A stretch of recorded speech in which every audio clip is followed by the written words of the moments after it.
What's up, everyone, and welcome back to the Freelance Friday podcast. Today, we're going to talk to Eva Collins, who hosts a podcast and has an Instagram account called Why Don't You Say Something?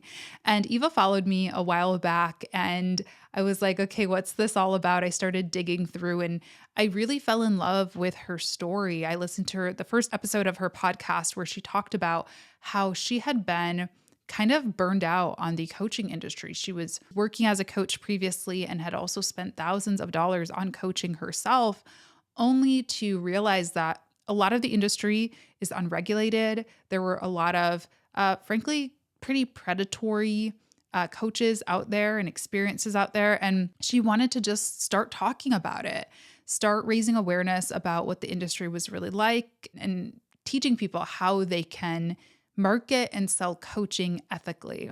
So I was pretty shocked when I went to research for this episode. In 2022, the coaching industry generated 4.5 billion, that's billion with a B, dollars in annual revenue, which is a 62% increase over the estimate from 2019. So I wanted to make sure that we were not just kind of ranting or throwing stones in this episode, right?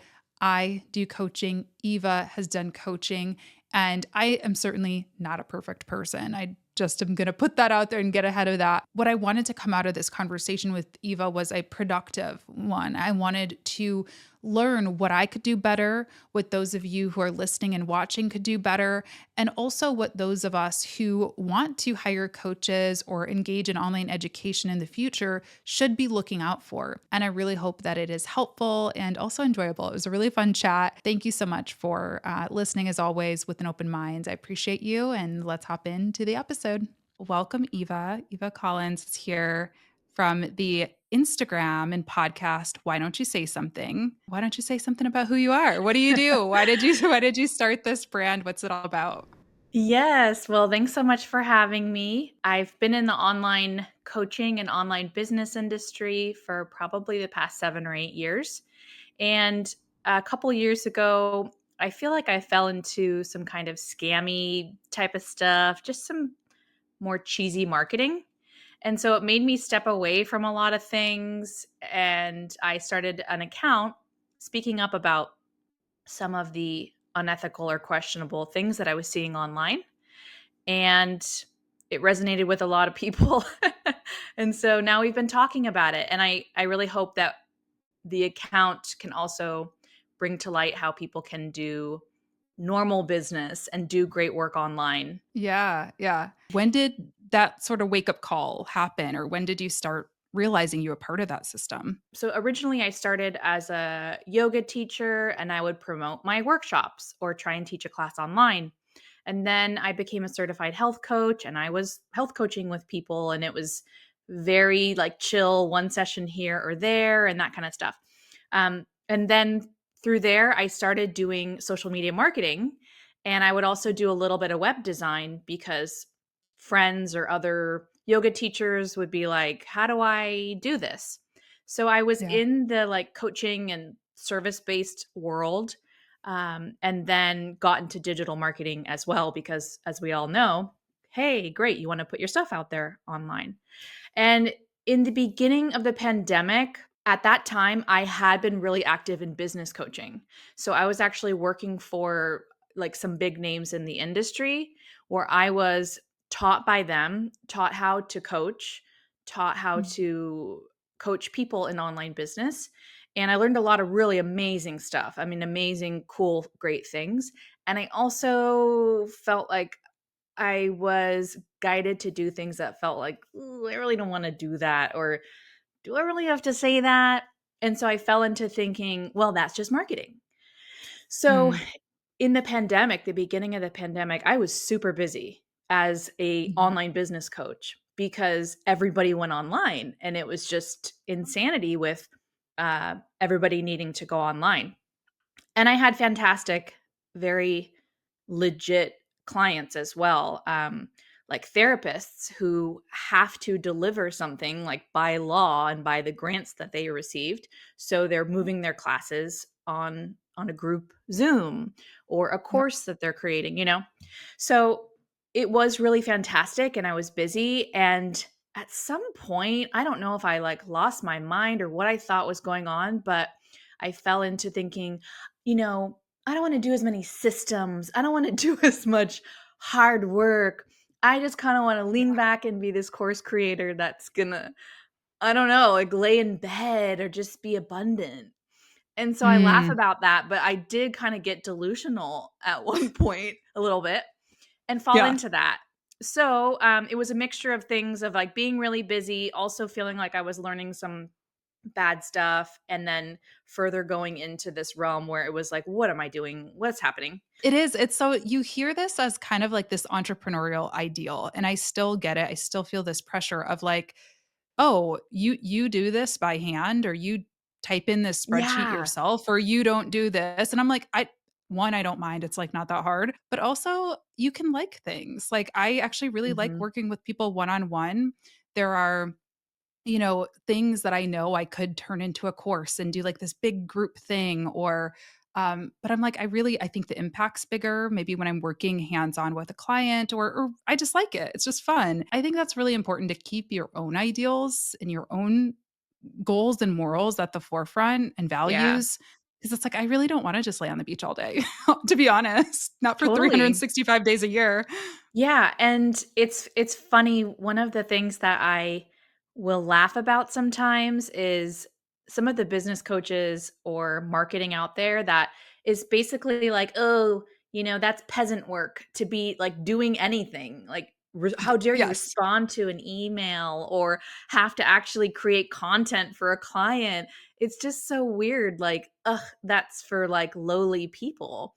And Mhm. exactly like what you're saying, I don't think that's, like, in reality, and for me, it's been good to look at what things do I really hate, and I can try and pass off, but I Yep. do wanna be doing something that I also love. Like, I Yep. love creating content for clients, or I love helping them come up with ideas and giving them ideas of things to film, because I do social media management still. So I love those Yep. things. I'm genuinely like, oh my God, let's go.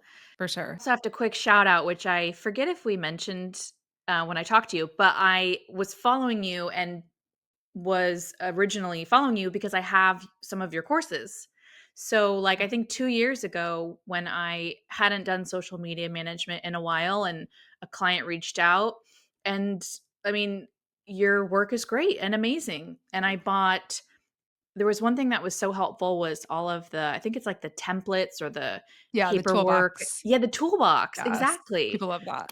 I was like, I know it's gonna take me hours to try and dig through or piece things together from my Google Drive, and, like, Mhm. it's just great. Thank So, you. just a quick PS that I am a social media manager. I don't do it a ton, so it's not like, "Oh, reach out to me today." Um, Yeah. but yeah, I mean, I love and believe in doing that work, and also just shout out to, the work that you do. So, anyways. Thank you. Thank you. I appreciate that. That means a lot. Um, so why did you get interested in speaking up? Like, you could have had this negative experience and then just went on with your life, but why do you think it's an important conversation to have? Oh gosh.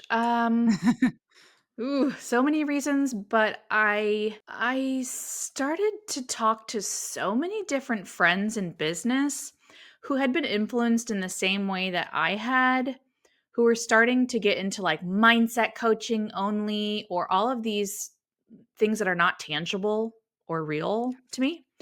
I mean, yeah, of course you can check in on your mindset, but it's not like a service. It's not a done for you service, and it's very like ethereal.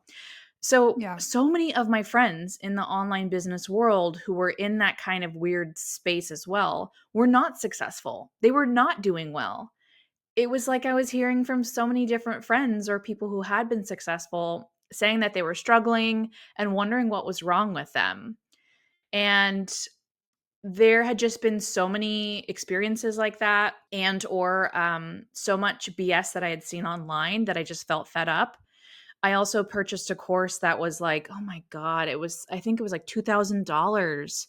And when Wow. I got inside of it, it was like literally only Facebook Live ramblings. And I was like, what was marketed was not what was delivered in any way, shape, or Yeah. form. I also had like my business bestie, that person you're just like talking to every day and just you've been in business Yep. together. She actually got really, I would say badly, like scammed or burnt by Mm. a coach. Um, Wow. where it was really not good. She was led to do some bad stuff. She wanted to not continue to work together. And this coach literally said, I'm going to charge you a leaving fee. So not only can you not get out of your payment plans, but I'm charging you like a breaking away fee. And so there was Mm. just so many experiences where I was like, this is insane. This is not okay. Yeah, you're very brave. I'll give you, like, a compliment too because, I mean, it's hard. I know it's hard. I made a YouTube video probably 2 or 3 years ago now, and I still get comments on it today being like, "Ugh, you just don't know, like, you Mhm. just haven't found the right person," and I think it's important to say that there are people who do good work out there for sure, but, it is scary to speak out about anything that goes against, you know, the soft and fuzzy. Like, people wanna keep these tactics alive because it makes a lot of Mhm. money. There are so many of these coaches who make so much money Yeah. by doing exactly what you said, so there's a lot for them to protect and a lot for them to be defensive over. So, thank you Yeah. for speaking out about it. I think it's Well, important. thanks for that. At the time when I started speaking up about it, I had kind of quit working for this, big name in the industry. I had clients through them, and I just had my social media clients, and they don't even like know anything or even care anyway. And I started working at a nursing home a couple days a Mm, week. And it was just so like heartwarming, so grounding. I had people who I held their hand every day or braided their hair, and it just completely made me feel like I don't care about internet drama. I mean, of course, like I do because my account is like funny and stuff like that, but I don't take to heart like people who are just trying to scream at me or call me names. It was just a very grounding experience where I was in the real world and I didn't really care about the online hate. And then yeah, secondly, as soon as I made my account, maybe 300 followers, I thought it would be, kind of like a crap posting account where you just really don't care and it's your little side yeah, project. And I started getting, hundreds of messages. I mean, I've probably gotten thousands at this point of people who are saying, thank God you're speaking up and telling me horror stories, like yeah, yeah, lying to their husbands about how much they invested and it's like damaged their home now as far as right. like just really unbelievable and scary stories. So it also inspired me to speak up because knowing what I know, I am not worried about some hate and some harm in that way.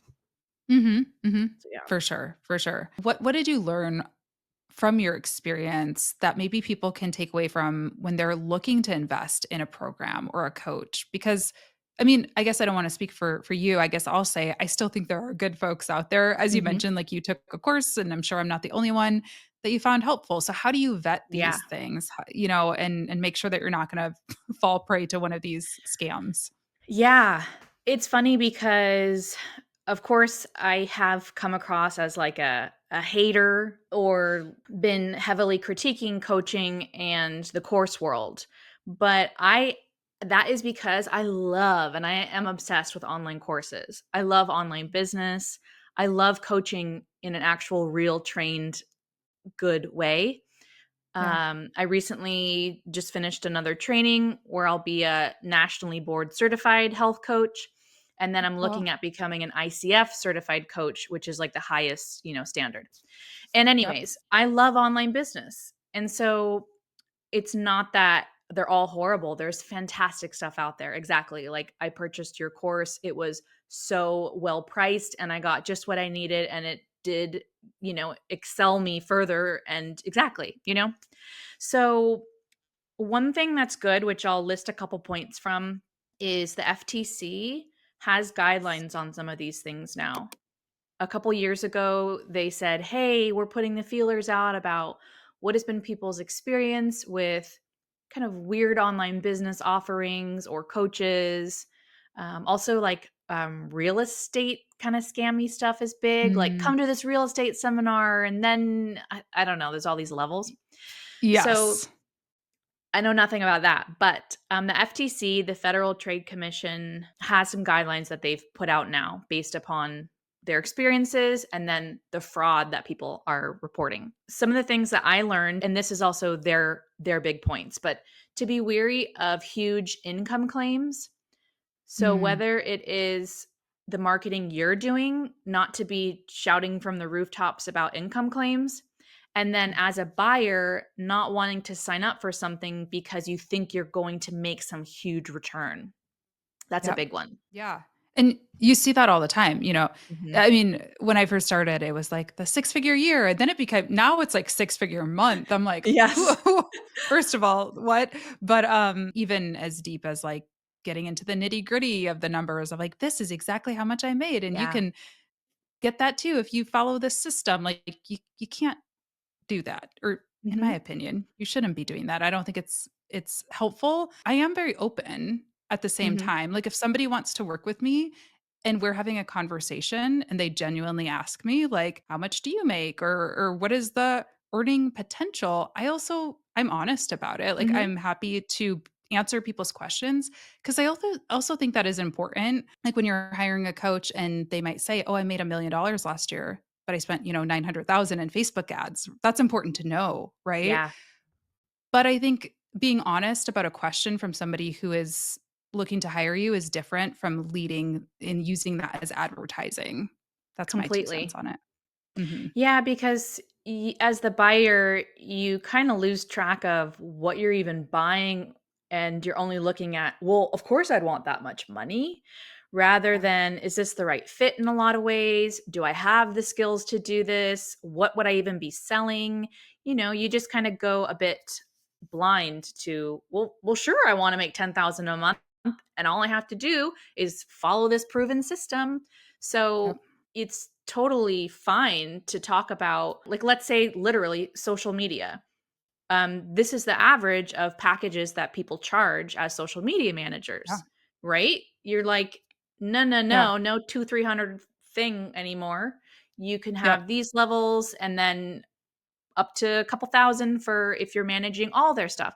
So it's Right. not like you can't ever talk about money, but the marketing of, here's how I made 10,000 this month. Sign up for my course or buy my program now so you can make it too, Mhm. is like not good. And so the Mhm. FTC they call it a manipulative sales tactic, Mm. to be using income claims like that Yeah. as your Yeah. sole way of marketing.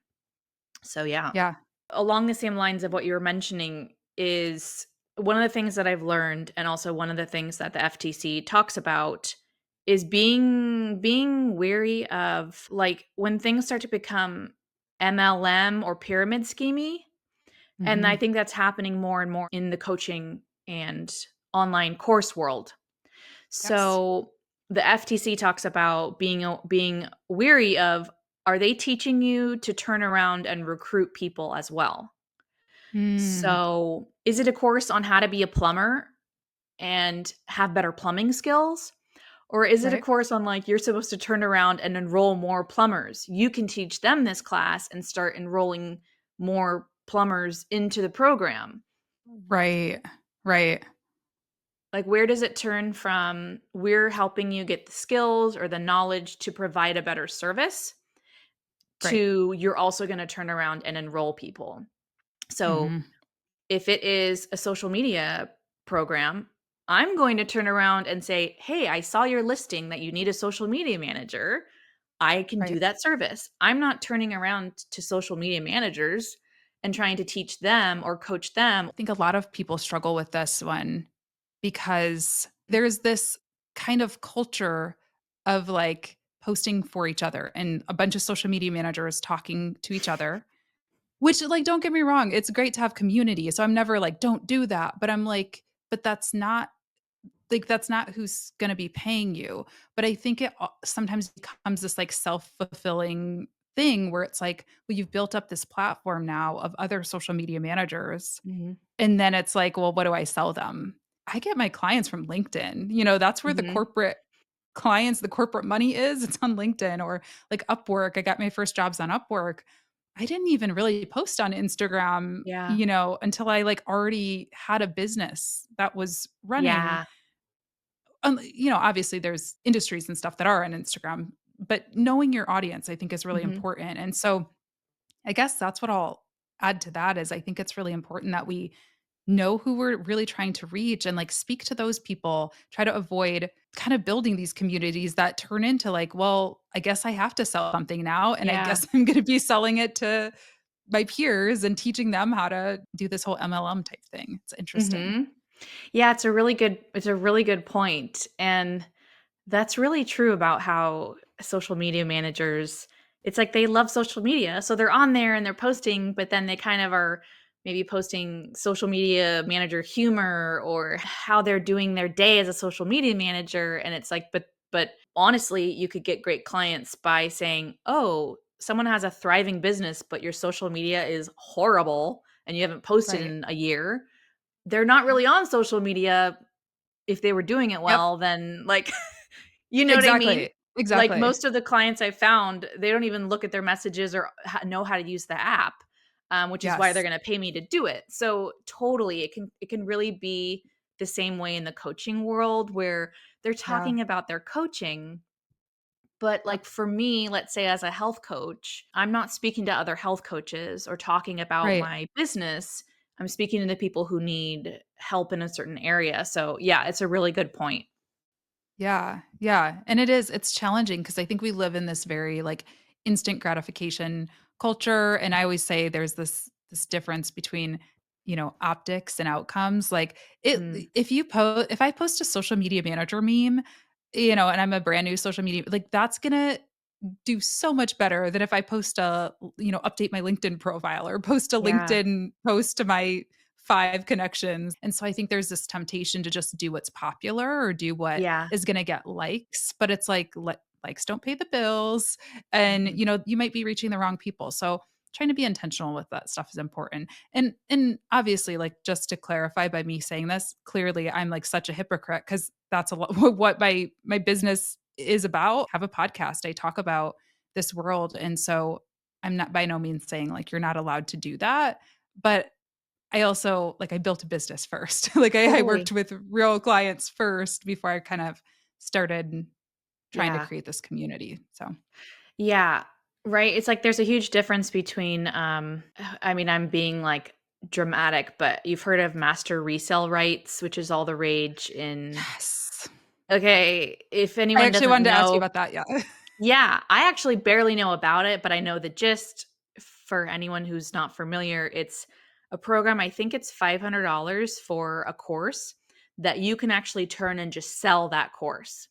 And so when you Mhm. sell it, you are saying, "Hey, you bought it and then now you can sell it." So you're just literally like it's almost like air. I don't really get it. You know Yeah. what I mean?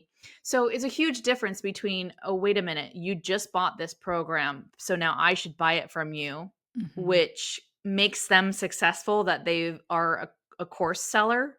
Do you know what I mean? It's a Mhm. trip. Mhm. But anyways, there's a huge Mhm. difference from that, whatever the heck that is, and then saying, "Hey, I've been in this industry a while. I have ideas and thoughts. I have resources. I have guides."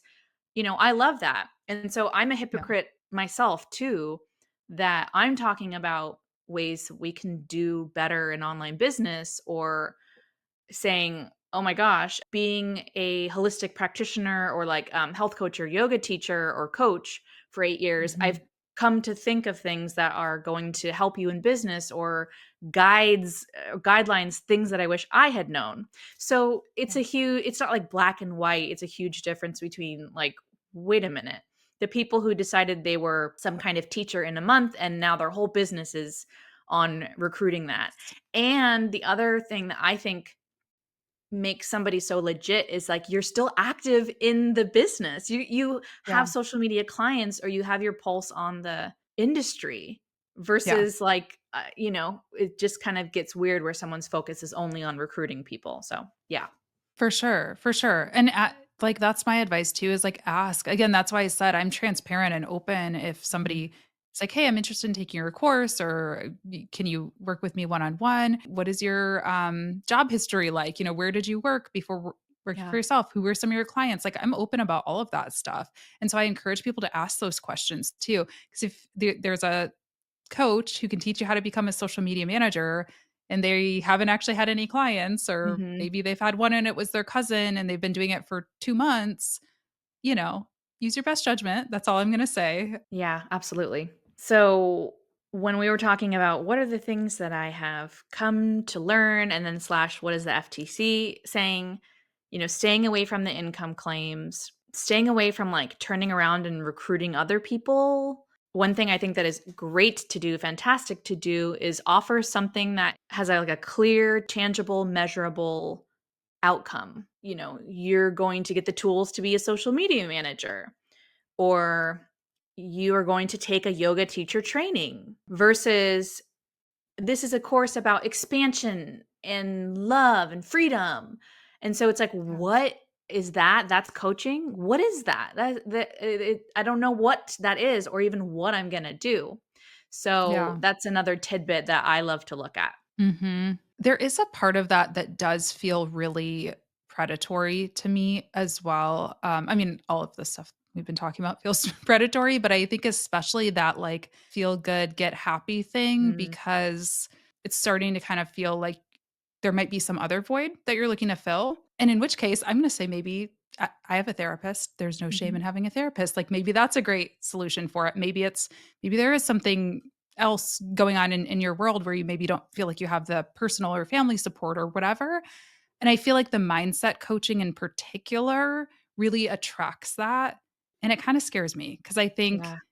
if you're a lonely person or you're going through a hard time and all you have to do is pay a couple $100 every week or whatever, Mhm. that yeah, people are gonna do that. The problem is most of them are not trained or qualified to assist with some of those, like, next level Yeah. problems. I can help you if your social media tool broke or whatever. I can't help you if you're going through a personal crisis or a mental health crisis. Yes. I mean, oh my gosh, like amen to that.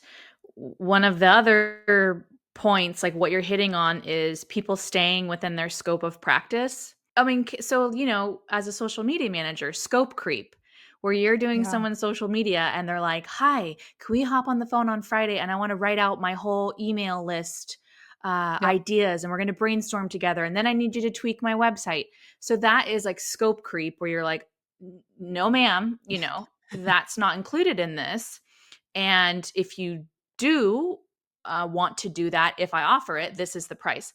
So, scope creep is also, I think, really important as a provider. When you Mhm. are the coach or when you are the person who's speaking to someone, especially in coaching, it is very, very, very easy to suddenly be like, wait a minute, where are we? We're talking about your childhood trauma all of a Mhm. sudden. And so I think it's so important to understand your scope of practice as a coach, especially. That's not as hard when you're doing someone's social media, but right when you're Right. talking to someone, it can happen very easily. And Yep. so I think, especially around the coaching industry, practitioners need to be super careful about that and know that 100% of the time, the clients will do it. They will scope creep. They will start to Mhm. talk about, oh, my father yelled at me, or who knows what. And so it's Yeah. up to us to say, oh, thanks for sharing.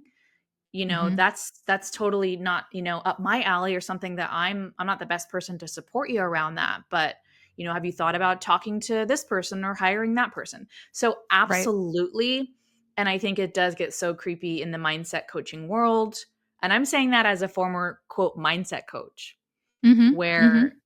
it's totally different to say, "Oh yeah, call me and we'll work on your social media," Yep. versus, do you feel sad and lonely and depressed and you're trying to be some kind of therapist, Yep. coaching people on their relationships. I mean, I think like relationships, mental health, finances is something that only qualified, trained people Yep. should be doing. We're not talking Yep. about meal prepping. We're talking Right. about, like, I mean, you're suddenly coaching them on their, like, life Yeah. is very tricky. I guess for the flip side, for anyone who is providing services, something that I found that was helpful is I have it on my website. I am not a lawyer, therapist, or accountant or something like that. Like Of course, if you wanna ask me, "Do you have an LLC or an S corp?" I can answer that question anecdotally, but, like, I cannot coach you and tell you what the best business entity for yourself is. I can't. And same, I cannot help you through a mental health crisis. I can Yeah, be empathetic and be kind to you, of course, but, like, that's not in scope, and that has helped, I think, with some of the expectations that have come in for me. absolutely. And another good point around this is I think it gets very tricky to have these big long term contracts in Mhm. the coaching world, or let's say even you're doing like a group coaching program where people cannot stop being charged no matter what. Like people cannot quit no matter what. So, of course, Right. it makes sense to have contracts in social media. It's not like the next day they can say, you know what, I realized I need to go to therapy, so I'm not doing social media management with you anymore. No. But as far as, let's say, coaching, if people say it's a 6-month commitment and you can't leave no matter what, that's not really cool to me. Like, the person Mhm. should be able to leave if they think it's not a good fit. And then the same thing might be true around like big group coaching programs. And I'm not saying they should be able to be like, a month in, I don't want to do the work on this anymore. And I just stopped listening to the course. I'm not saying that, Right. but it's just kind of good to see, especially around one on one coaching. Yeah. Well, you are going to start creeping into lots of other weird stuff if they feel that's what they need and you're not letting them leave either. So, Yeah, it's weird, and it kinda goes against this whole, like, abundance mindset thing anyway, right? If you're, like, this mindset coach, but you want to, like, keep this, stronghold on people where it's like, I don't wanna get on a Zoom call with somebody who doesn't wanna be there, like, that's very awkward and weird, so just let them go. And totally. if you're this super successful, rich mindset coach, wouldn't you just be like, "No, no worries." Girl, I think so too. I think ding, You're ding, like, ding, "I know." ding. Like the Yeah. ones who are the most like manipulative and kind Yes. of bully people behind the scenes about not letting them leave and bully them about their payments. I sometimes think they're the ones who are talking the most about abundance and how much money they make. Like, okay. Yeah. So, For yeah. sure. Okay, so those are all great things to look out for if you're looking to hire a coach, but also if you are a coach, if you are somebody who is offering any type of education, courses, thank you. You're the one who shared that with me actually for the first time, and I sat through and I like looked and like audited myself. I'm like, am I Mhm. answering yes to any of these things for my own products and services? So I think it's a really good exercise to go through for yourself too.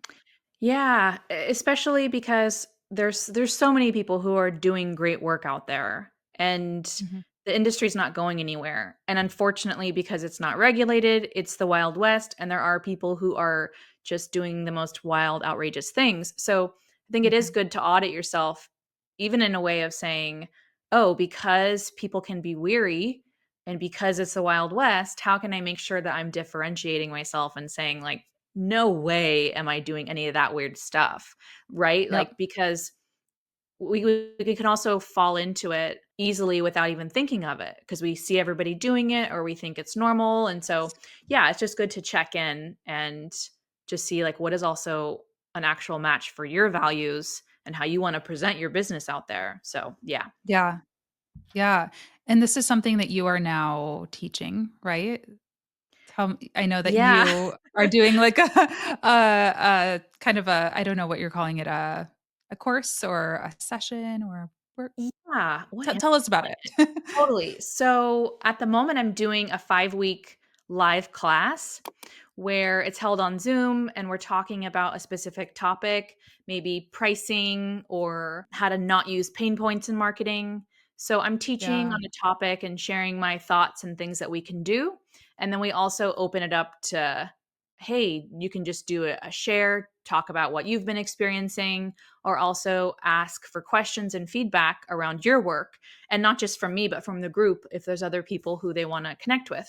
So yes, I've had my account for about a year and a half, and I've this is the first round of classes that I'm doing because I realized, and I was very surprised actually, at how many really good, fantastic people there are out there, like, let's say, a therapist who have Yeah. fallen into, marketing that can be tweaked or some cheesy stuff that we just don't wanna do. There's just fantastic people who could use support around just doing normal marketing, like normal business. The point, I think, is to kind of be there live and check in and be in community. So, yeah. Yeah.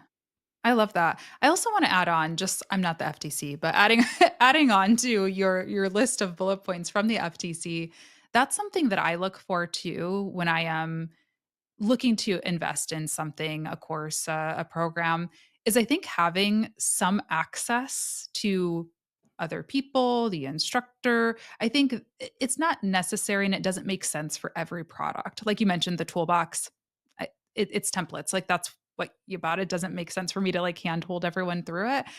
But I think there is so much value, and I think in general, when there is some type of access for you to be able to ask clarifying questions, meet other people, just I also find that it kind of humanizes whoever's teaching it. Like they're not up here and you're down Mhm. here. It's like kind of it's about a community. That's something that I look for as well. Again, I'm not saying every course or every program needs to have a live component, but that is something I think people can look out for when they're assessing value, especially if it's higher ticket item, anything over a few $100s, I think should have some type of interaction. You shouldn't just be paying that for like an evergreen course in Yeah. most cases, or at least I would not. That is such a good point, and I'm gonna take that one and run with it. It's not something I really thought about before, actually, and it's so true. When I look back at investments that, like, weren't the best, there actually wasn't any interaction. So, like a high ticket course where maybe there was a Facebook group, but it was dead, and I had no calls with the person, no interaction, and it really wasn't a good experience. Not just because of that, but it kind of turned out to be a bit empty or dated or whatever. So, I do think that's such a good point to have some kind of connection with them. And then, at a minimum, they're gonna also be around, they're gonna care about it on some kinda level, Yep. which not everybody does, so I think that's such a good point. Yeah. It's a lot harder to scam people you have a relationship with. Like even if it's just a, colleague or whatever type relationship, when you look somebody in the eye on a Zoom call, it's a lot harder to dehumanize them in the way that I think a lot of people do. Mhm. So that's been my So good. experience on both ends of it. So all right. Well, you've been really generous with your time. I appreciate you being here. I can't believe like I normally I don't talk to people for an entire hour in an interview. So I feel like we could talk all day. I want to ask you one last question because you got out of this world. One, what are you doing if you feel Mhm. comfortable sharing outside of, this kind of side quest, if you will? And I'm curious because I think a lot of people are drawn to coaching, especially like the mindset coaching, because they are carrying people. What else could they do if they decide that this isn't for them and it is getting a little too weird? Totally. As far as myself, it's a bit of a long one, but I have the gift of gab. I will condense it to say, um, when I quit coaching, I started working at a nursing home, and I was actually a hands-on caregiver, and I was also a social worker assistant. So I realized, oh my gosh, I'm actually doing so much coaching or using the skills that are fantastic in order to support someone or listen to them or understand what it is they need. So I did another training to become a nationally board certified health coach. And I'll probably look at jobs where it's like through insurance companies that you are coaching people and it's paid for through insurance. So I'm working on my certification hours for that. And then I'm also looking at ICF certification. So that is the International Coaching Federation. And it's basically like the OG highest level. People can work as like a corporate coach or, yes, have private clients and stuff. Facebook hired a head coach of Facebook Hmm. and their employees, which was like insanely highly paid. And you have Yeah. to be ICF certified. So it's a Okay. fantastic certification. And if somebody's looking at, oh my gosh, I really do like coaching, but am I like off my rocker? Am I just making something up? Am I hurting people, I would definitely look at doing a certification that is Yeah. legit, Yep. and that's really hard to understand, like, what does that mean? But you can look at a certification and also from a place that is accredited. So the school can be accredited. It means that it's, like, more legit, not just a Udemy certification in a weekend, you know? Yes.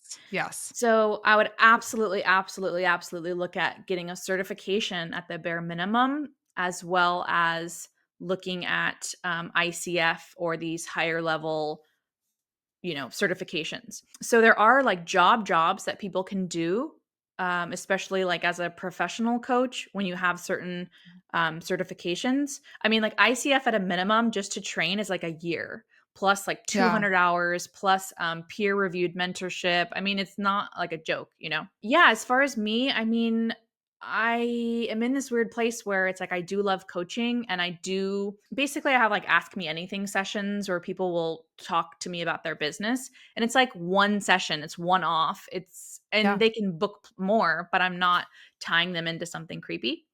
So I hope to continue talking about online marketing and how we can do it in a good way. And I also hope to further my skills and my training as a coach or a health coach because I am really passionate about it. And it is not going anywhere either. Yeah. It's really Yep. not. I think they're just going to start having higher standards for it and probably start regulating it a bit more. Yeah.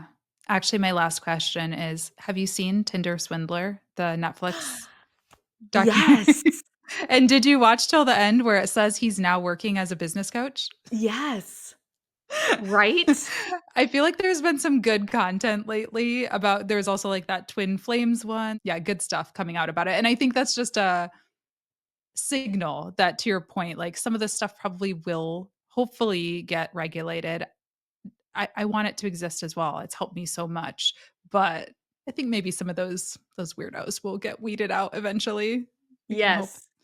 There's a huge difference between helping someone and just doing a normal service and telling them that you're channeling their twin flame who's in jail and you just need to pay them for the next course and the next coaching. Oh my god, that show was such a trip. I actually just watched it last week. But Yeah. exactly, there's a huge difference between those things and you have to laugh at the wackiness because it is out there. Mhm. For sure. For sure.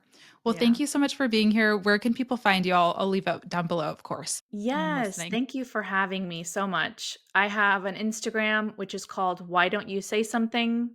And then I have a website, which is whydon'tyousay something.com. And there's also a resources page on the site that has FTC articles, great other resources for red flags to look out for, or different articles from great associations around marketing, all kinds of stuff.